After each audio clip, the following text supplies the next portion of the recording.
Markanoviću, te bi sada pozvala našeg današnjeg zadnjeg govornika, predsjednika Hrvatske čiste stranke prava Josipa Miljaka, da svojim govorom uveliča ovaj skup.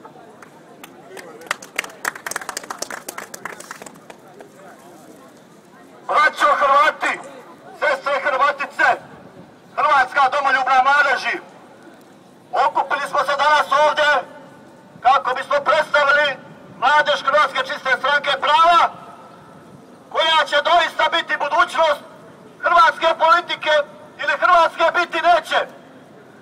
Nama se dogodila velika prijevara, dogodila se inverzija, dogodilo se to da u Hrvatskoj vladaju opet antihrvati, zločinci koji su punili jezovke, koji su punili hude jame. Pogledajte na ove plakatu ovdje, jer se može Hrvatska graditi na tome, na tim temeljima. To je laž i prevara. Hrvati moraju uzeti sudbinu u svoje ruke. Braćo moja,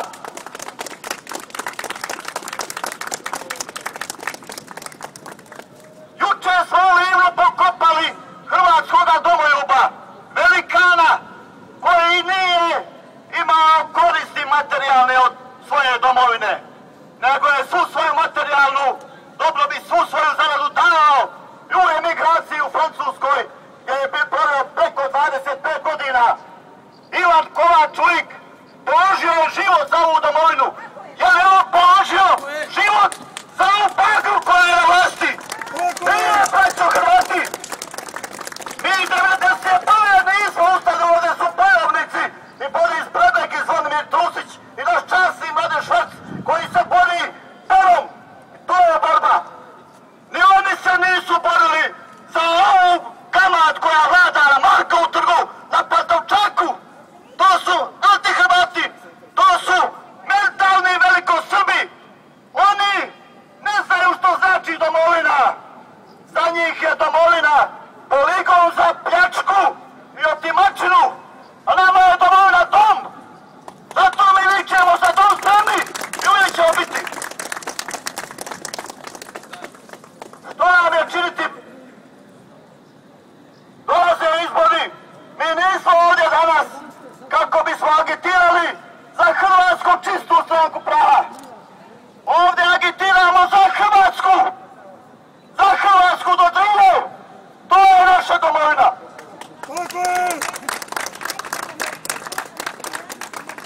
Ali prije toga moramo u domovini ojačati.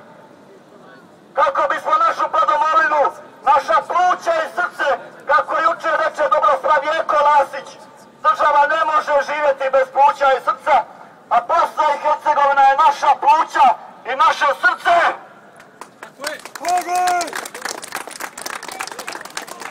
Stoga pozivamo svu hrvatsku braću na suradnju, na zajedništvo. Pružili smo ruku, dopustite mi da to kažem danas ovdje. Pružili smo ruku Hrvatskoj stranci prava.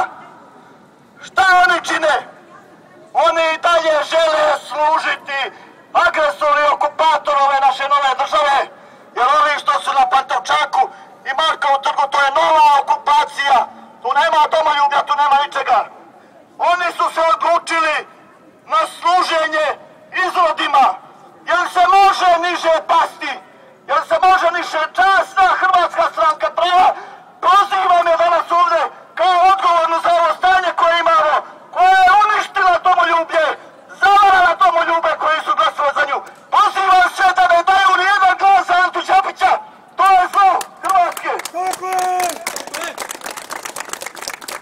Okrenite se drugim iskrenim domoljubima kojih ima, koji stasaju, koje ste danas i ovdje dijelom vidjeli. To nam je jedina budućnost. Kad nije provedena politička ilustracija, mi moramo provesti biološku ilustraciju. Naša mladež mora doći na položaje gdje se odlučuje o ovoj državi, ovome narodu. Ne smijemo izrodima povjeriti da odlučuju o našoj sudbini. Tu smo počinili veliku pogrešku, tu snosimo dio odgovornosti, ali ne smijemo više tako raditi. Dosta je bilo toga. Slaže se domoljubna snaga, ona će izići na izbore ujedinjena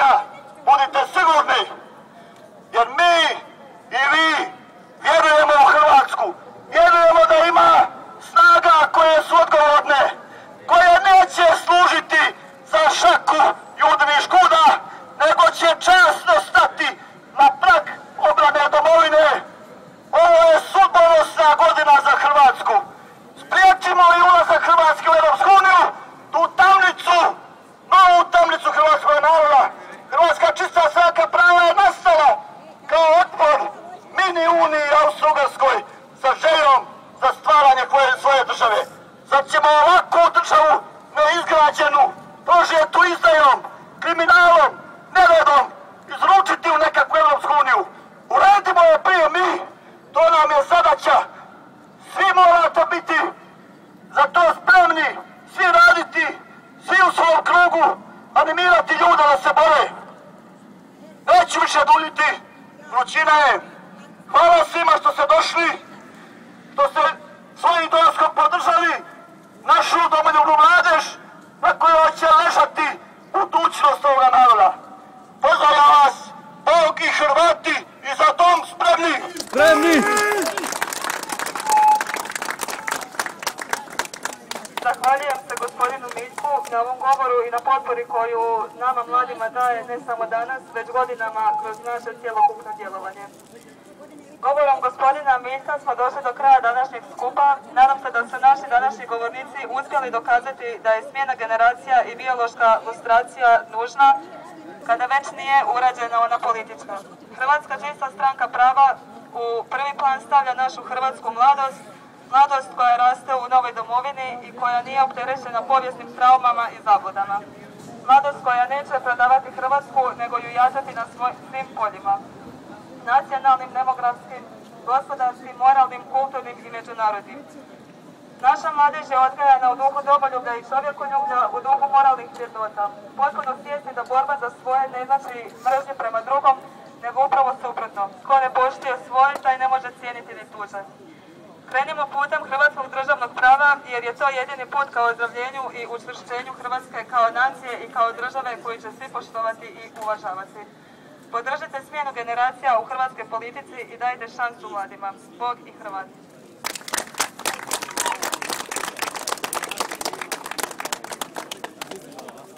Evo, to je to.